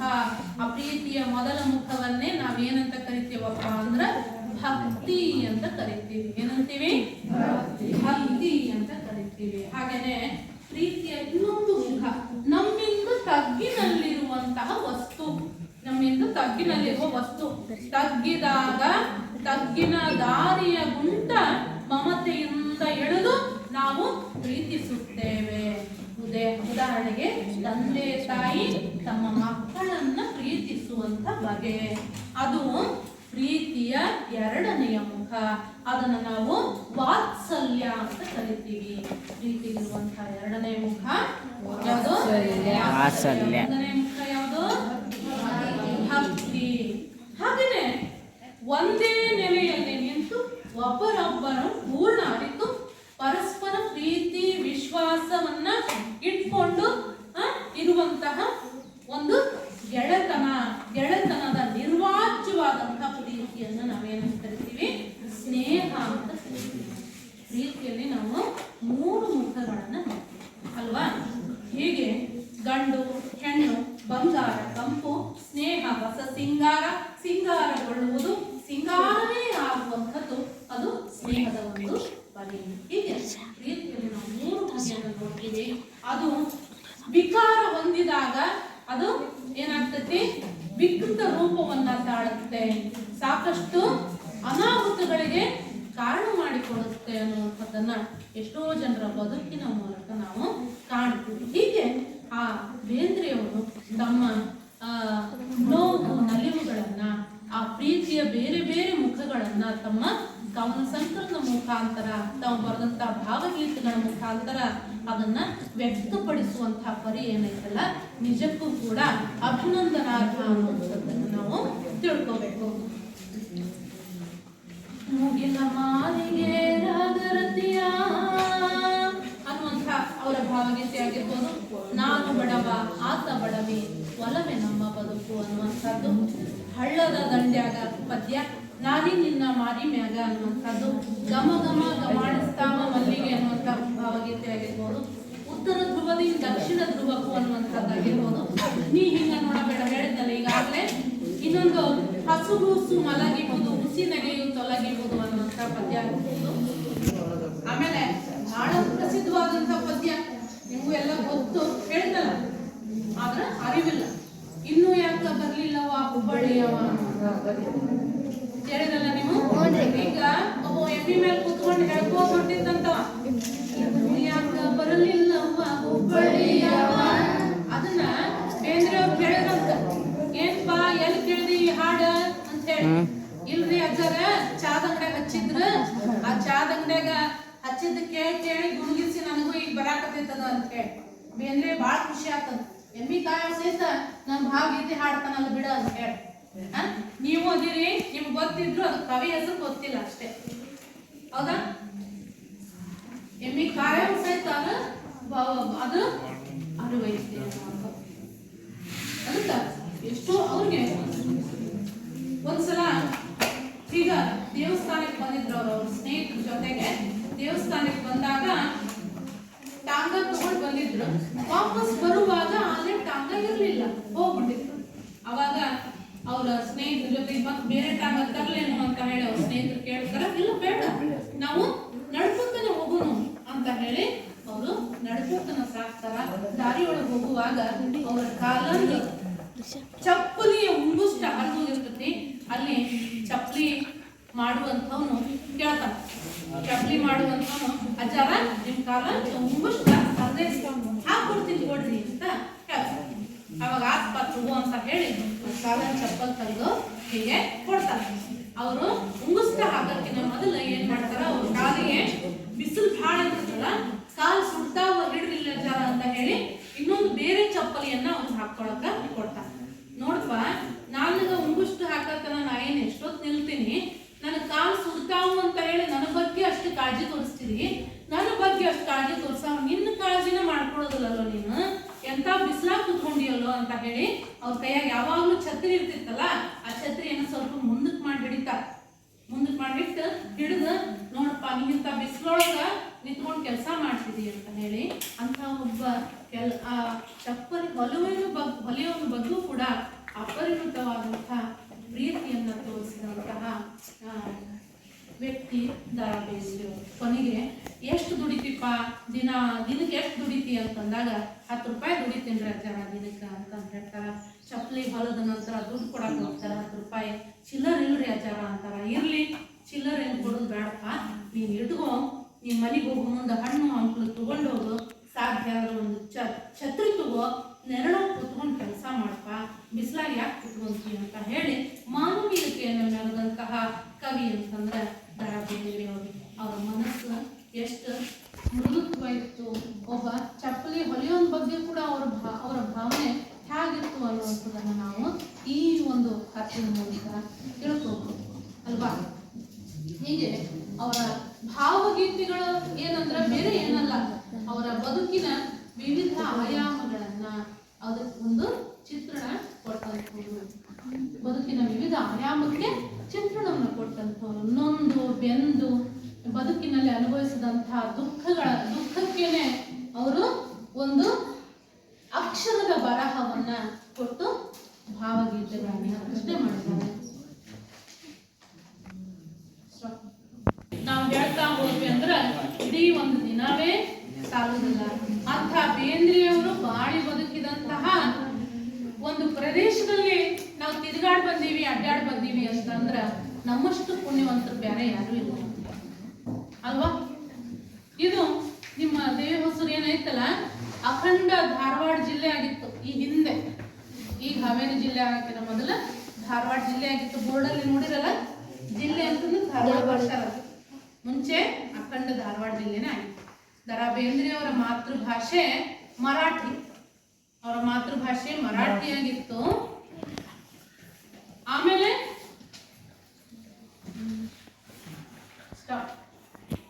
ಬೇಂದ್ರೆ ಅವರ ಮಾತೃಭಾಷೆ ಮರಾಠಿ ಆಗಿತ್ತು. ಆದ್ರೆ ಅವರಿಗೆ ಕನ್ನಡ ಮೇಲಿನ ಅಪಾರವಾದಂತಹ ಪ್ರೀತಿ ಅವರು ಕನ್ನಡ ಸಾಹಿತ್ಯದಲ್ಲಿ ಕೃಷಿ ಮಾಡುವ ಹಾಗೆ ಮಾಡಿತು. ದ.ರಾ. ಬೇಂದ್ರೆ ಅವರ ಗರಿ ಕವನ ಸಂಕಲನದಿಂದ ಹಕ್ಕಿ ಹಾರುತ್ತಿದೆ ನೋಡಿದಿರಾ ಅನ್ನುವಂತಹ ಈ ಒಂದು ಕವಿತೆಯನ್ನ ಆಯ್ಕೆ ಮಾಡಿಕೊಳ್ಳಲಾಗಿದೆ. ಈ ಪದ್ಯವನ್ನ ಹೇಗೆ ಹಾಡೋದು, ಮಾದರಿಯಾಗಿ ಯಾವ ರೀತಿ ಹಾಡೋದು ಅನ್ನೋದನ್ನ ನಾವೀಗ ನೋಡೋಣ. ನೀವು ನಿಮ್ಮ ಪುಸ್ತಕದಲ್ಲಿ ಆಯಾ ಸಾಲುಗಳನ್ನ ಗಮನಿಸ್ತಾ ಹೋಗ್ರಿ.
ಗೊತ್ತಿದ್ದವರು ಕೈ ಎತ್ತಬೇಕು.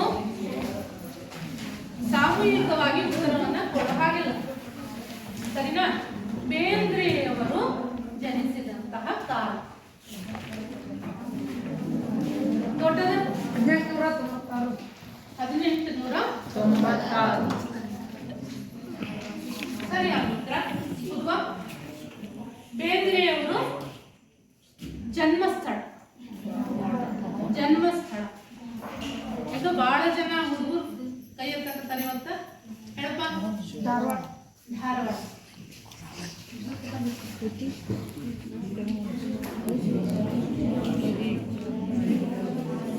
ಮೂಲತಃ ಮಹಾರಾಷ್ಟ್ರದಲ್ಲಿ ಇದ್ದವರು ನಂತರದಲ್ಲಿ ಗದಗಲ್ಲಿ ಬಂದು ಶಿಕ್ಷಕ ವೃತ್ತಿಯನ್ನ ಮುಗಿಸ್ತಾರ. ಆಮೇಲೆ ಅವರ ಕನಸಿನ ಊರಾದಂತಹ ಧಾರಾನಗರಿ ವಿದ್ಯಾನಗರಿ ಧಾರವಾಡದಲ್ಲಿ ಬದುಕಿನ ಬಹಳಷ್ಟು ದಿನಗಳನ್ನ ಅಲ್ಲೇ ಅವರು ಕಳೀತಾರೆ. ಹಾಗಾದ್ರೆ ಅವರು ಬರೆದಂತಹ ಕೃತಿಗಳು ನೋಡಿದ್ರಲ್ಲ ನೀವು. ಅವರು ಬರೆದಂತಹ ಕೃತಿಗಳು ಯಾರು ಹೇಳ್ತೀನಿ? ಹೇಳ್ಕೊ ಶ್ರವಣ. ಗರಿ ಕೃಷ್ಣಕುಮಾರಿ. ಸರಿ ಸರಿ. ಗರಿ ಕೃಷ್ಣಕುಮಾರಿ. ಕೃಷ್ಣಕುಮಾರಿ. ಉಯ್ಯಾಲೆ. ಸಖಿ ಗೀತೆ. ಸಖಿ ಗೀತ. ನಾದಲೀಲೆ. ನಾದಲೀಲೆ. ಮೇಘದೂತ. ಮೇಘದೂತ.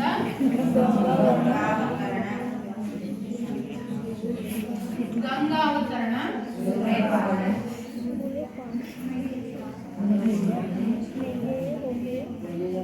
ಸೂರ್ಯಪಾನ. ನಗೆಯ ಬಗೆ.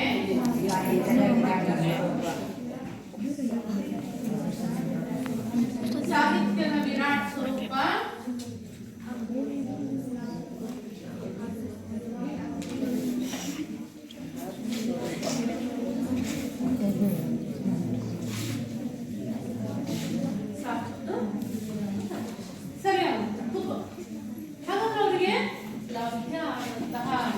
ಅವರನ್ನ ಅರಸಿ ಬಂದಂತಹ ಪ್ರಶಸ್ತಿಗಳು ಯಾವುವು?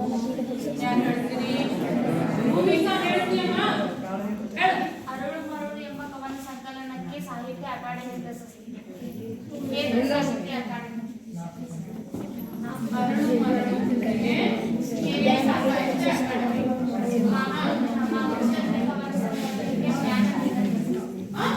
ನಾಲ್ಕು ತಂತಿ ಕವನ ಸಂಕಲನಕ್ಕೆ ಜ್ಞಾನಪೀಠ ಪ್ರಶಸ್ತಿ. ನಾಲ್ಕು ತಂತಿ. ಏನಿದು ನಾಲ್ಕು ತಂತಿ ಗೊತ್ತಾ ನಿಮಗೆ?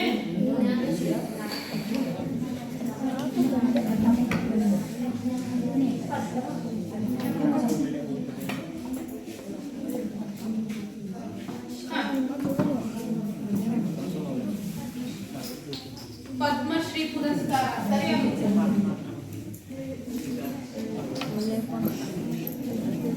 ಪದ್ಮಶ್ರೀ ಪುರಸ್ಕಾರ ಕೆಳಗೆ ಶಿವಮೊಗ್ಗದಲ್ಲಿ ಸಮಾವೇಶವಾದಂತಹ 27ನೇ ಕನ್ನಡ ಸಾಹಿತ್ಯ ಪುರಸ್ಕಾರವನ್ನು ಹಾಗಾದ್ರೆ ಕವಿ ಪರಿಚಯ ಪೂರ್ಣ ಅರ್ಥ ಅಲ್ವಾ? ನಾಳೆ ಯಾರು ಕೇಳಿದ್ರು ಕೂಡ ಕವಿ ಪರಿಚಯ ಹೇಳಿಕೆ ಬರ್ತದೆ. ಹಾಗಾದ್ರೆ ಈ ಪದ್ಯ ಯಾವ ಆಶಯವನ್ನ ಇಟ್ಕೊಂಡು ಬರೆಯಲಾಗಿದೆ ಅನ್ನೋದನ್ನ ನೋಡೋದಾದ್ರೆ, ಚಲನಶೀಲತೆ ಅನ್ನುವಂಥದ್ದು ಜೀವಂತಿಕೆಯ ಲಕ್ಷಣ. ಚಲನಶೀಲತೆ ನಿರಂತರವಾಗಿ ಬದಲಾವಣೆಯಾಗುವಂಥದ್ದು ಚಲನಶೀಲತೆ ಜೀವಂತಿಕೆಯ ಲಕ್ಷಣ, ಜೀವಂತಿಕೆಯ ಗುಣ. ನಿಸರ್ಗದ ಹೊಂದಾಣಿಕೆಯಂತೆ ಕಾಲ ಉರುಳುತ್ತದೆ. ಕತ್ತಲಾದ ಮೇಲೆ ಬೆಳಕಾಗಲೇಬೇಕು ಅಲ್ವಾ? ಹಾಗೆ ಅದಕ್ಕೆ ತಡೆ ಎಂಬುದಿಲ್ಲ. ಯಾರು ಕೂಡ ಕರೆಯಕ್ಕೆ ಸಾಧ್ಯ ಕಾಲವನ್ನ ಯಾರು ಕೂಡ ಕರೆಯಕ್ಕೆ ಸಾಧ್ಯ ಇಲ್ಲ. ಎಂಥ ಪ್ರಭಾವಶಾಲಿ ವ್ಯಕ್ತಿ ಅಂದ್ರೂ ಕೂಡ ನಿಸರ್ಗದತ್ತವಾದ ಕಾಲಚಕ್ರದ ಎದುರಿನಲ್ಲಿ ತಲೆ ಬಾಗಲೇಬೇಕು. ಯಾರಿಗೂ ತಲೆ ಬಾಗದೇ ಇರುವಂತಹ ಪ್ರಭಾವಶಾಲಿ ವ್ಯಕ್ತಿಯು ಕೂಡ ಕಾಲದ ಎದುರಿಗೆ ತಲೆ ಬಾಗಲೇಬೇಕು. ಅದಕ್ಕೆ ಹೊಂದಿಕೊಳ್ಳಲೇಬೇಕು. ಆಯಾ ಕಾಲದಲ್ಲಿ ನಡೆದಂತಹ ಪ್ರತಿಯೊಂದು ಘಟನೆಯೂ ಕಾಲ ಉರುಳಿದಂತೆ ಅದು ಇತಿಹಾಸವಾಗುತ್ತಾ ಹೋಗುತ್ತೆ.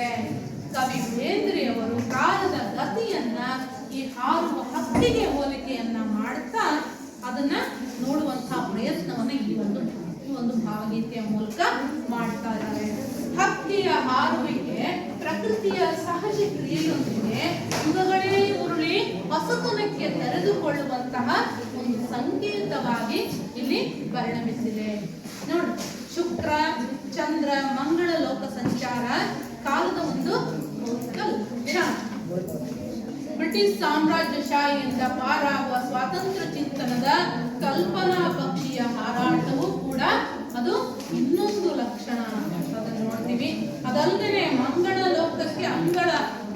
ಲೋಕದ ಅಂಗಳಕ್ಕೆ ಮಾನವ ಏರುವ ಚಿಂತೆಯನ್ನು ಮಾಡ್ತಾ ಇದ್ದಾವೆ. ನೀವು ಈಗಿನ ಕಾಲದ ವಿದ್ಯಮಾನವನ್ನ ನೋಡ್ತಾ ಹೋದ್ರಿ ಅಂದ್ರ ನೀವು ಟೂರಿಗೆಲ್ಲ ಹೋಗ್ತಾರೆ ನೋಡಿ, ಹೌದಲ್ಲ? ಮಂಗಳ ಲೋಕಕ್ಕೆ ಟೂರಿಗೆ ಹೋಗುವಂತ ವ್ಯವಸ್ಥೆಯನ್ನ ವಿಜ್ಞಾನಿಗಳು ಮಾಡ್ತಾ ಇದ್ದಾರೆ. ಅದಕ್ಕಾಗಿ ಹುಡುಕಾಟಗಳನ್ನ ಮಾಡ್ತಾ ಇದ್ದಾರೆ. ಅದಕ್ಕಾಗಿ ಸಾಕಷ್ಟು ಸಂಶೋಧನೆಗಳನ್ನ ನಡೆಸ್ತಾ ಇದ್ದಾರೆ ಅಲ್ವಾ? ಜಗತ್ತು ಎಷ್ಟು ಚಿಕ್ಕದಾಗ್ತಾ ಇದೆ ಅನ್ನುವಂಥದ್ದನ್ನ ನಾವು ಇದ್ರ ಮೂಲಕ ತಿಳ್ಕೋಬಹುದು. ಮಂಗಳ ಲೋಕದ ಅಂಗಳಕ್ಕೆ ಮಾನವ ಏರುವ ಸೂಚನೆಯನ್ನು ಸಾರಿದಂತ ಗಮನ ಇದಾಗಿದೆ ಅನ್ನೋ ಗಮನಾರ್ಹ. ಆಗಿನ ಕಾಲದಲ್ಲೇ ಬೇಂದ್ರೆಯವರು ತಮ್ಮ ಪದ್ಯದ ಮೂಲಕ ಅದನ್ನ ಬಿತ್ತರಿಸುವಂತಹ ಕೆಲಸವನ್ನ ಮಾಡಿದ್ದಾರೆ. ಕಾಲದ ಪಕ್ಷಿ ಹೊಡೆತಕ್ಕೆ ಮಾನವ ಪ್ರಪಂಚದಲ್ಲಾಗುವ ವೈಚಿತ್ರ್ಯದ ವಿಸ್ಮಯದಲ್ಲಿ ಒಂದು ಉದ್ಗಾರವಿದು ಇಂಥ ಭಾವಗೀತೆಯನ್ನ ಪರಿಚಯ ಮಾಡುವುದೇ ಇದರ ಒಂದು ಆಶಯ ಆಗಿರ್ಬೋದು. ಬೆಳಗ್ಗೆ, ಮಧ್ಯಾಹ್ನ, ಸಂಜೆ ಆಗಿರ್ಬೋದು, ಹಗಲು, ರಾತ್ರಿ ಆಗಿರ್ಬೋದು, ಜೊತೆಗೆ ಚಳಿಗಾಲ, ಬೇಸಿಗೆ ಕಾಲ, ಮಳೆಗಾಲ ಆಗಿರ್ಬೋದು. ಈ ಯಾವ ಕಾಲಗಳನ್ನು ಕೂಡ ನಾವು ತಡೆಯೋದಕ್ಕೆ ಸಾಧ್ಯವಿಲ್ಲ. ಕಾಲದ ಮುಂದೆ ಎಲ್ಲರೂ ಕೂಡ ತಲೆಬಾಗಲೇಬೇಕು ಅನ್ನುವಂಥದ್ದು ಈ ಪದ್ಯದ ಮೂಲಕ ತಿಳಿಯಲಾಗುತ್ತೆ. ಒಂದು 2 ಸಾಲನ್ನ ಮಾದರಿ ವಾಚನ ಮಾಡೋಣ. ಪ್ರತಿಯೊಬ್ರು ಲಕ್ಷ್ಯ ವಹಿಸಿ ನೋಡ್ರಿ. ಈರುಳು ಅಡಿದು ದಿನ ದಿನ ಬೆಳಗ್ಗೆ. ಪುಸ್ತಕ ತೆಗ್ದಿರಲ್ಲ ಎಲ್ಲ?